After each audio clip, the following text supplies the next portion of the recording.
First, figures shared exclusively with ITV News show that parts of the country have become hotspots for tool theft, which is putting tradespeople's livelihoods at risk. Data obtained by Direct Line shows there were more than 25,000 reported cases of stolen tools across Britain last year, and there's been a spike in the offences in Derbyshire, West Yorkshire, Suffolk and Gwent. In many cases, it means the victims can't work, losing money, and also having a devastating impact on their mental health. We've seen evidence of some tradespeople taking matters into their own hands, physically confronting thieves in order to protect their livelihoods. This week, the issue was even put to the Prime Minister in the House of Commons, urging the government to act. Antoine Allen has our special report. Every 21 minutes, power tools are stolen across the country. Whilst hard-working tradespeople sleep, thieves steal their livelihood. It took just 18 seconds to peel open this door. That's the same car that robbed my van! And the thieves pull out all the tricks to get away.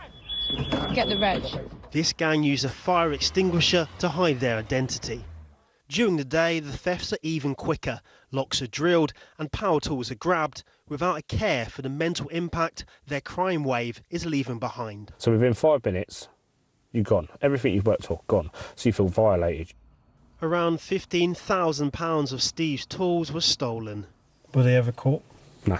The pressure of being unable to provide for his family pushed Steve to attempt to end his own life. I sort of felt to myself, that's it. I'm worthless. I've got no use to no one. I've got no work.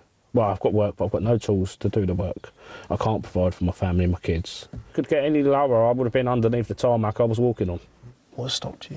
It was a message from my partner's number from my 2-year-old son that just button bashed randomly.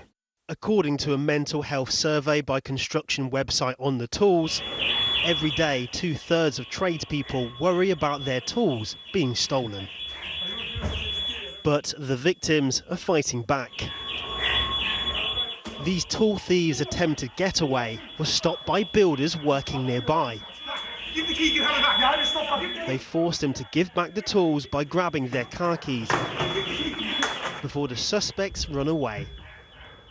Paul the carpenter's van still bears the scars from the attempted robbery. I was amazed that someone actually stepped in and helped me. They're my heroes, and I can't thank them enough. How many times have you been a victim to tool theft? 5 or 6. And how much does it cost you? In the hundreds of thousands of pounds. Thank you so much. And he showed his appreciation Here you go, lads. in a typical British fashion.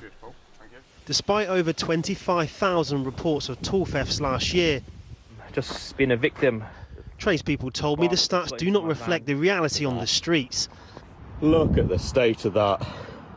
And it's their campaign to push the police to act that is making a difference. I joined their crusade to unmask the tool theft gangs. Sunday mornings across the country, fields are turned into car boot sales.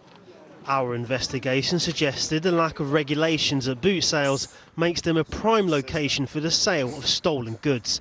A trader backed up the claim. There are genuine people here making bread.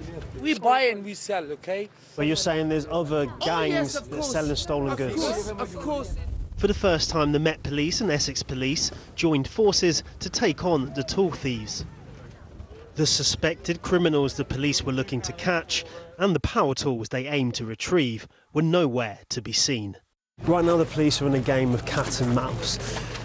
Despite there being a fairly large number of officers, there's so many different vans, there's so many different stalls, they can't search every single person. Until the police receive a tip-off that the tools have been hidden away. This man said he was only selling rugs, but somehow power drills, batteries and work equipment flow out of his van. The same technique is used by 3 other suspected rogue traders. This van had an ironic sticker on it once the power tools were all uncovered. In just 2 boot sale raids, the police have found over £500,000 of stolen tools. I'm going to be arresting you for handling stolen goods. And arrested 10 people. I found if one boot sale was raided, tool thieves can simply go to one of the many others around the country. I visited multiple boot sales without the police, and saw even more power tools for sale. Cash transactions that are hard for the police to trace. This man didn't want to be caught on camera. Did you stop recording me?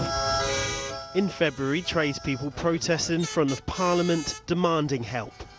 A bill proposed by a Labour MP says 94% of stolen tools are never fully recovered. Will the Prime Minister include my bill as we review sentencing and justice so the punishment finally fits this crime? The theft of tools isn't just a violation, it can mean thousands of pounds of potential work lost with a huge impact to businesses and to families. Tradespeople can't afford to wait for the government to act. They are being advised to sign their tools to aid police recovery when stolen. Behind the stats are real people, and their tools are an essential part of their lives. Antoine Allen, ITV News.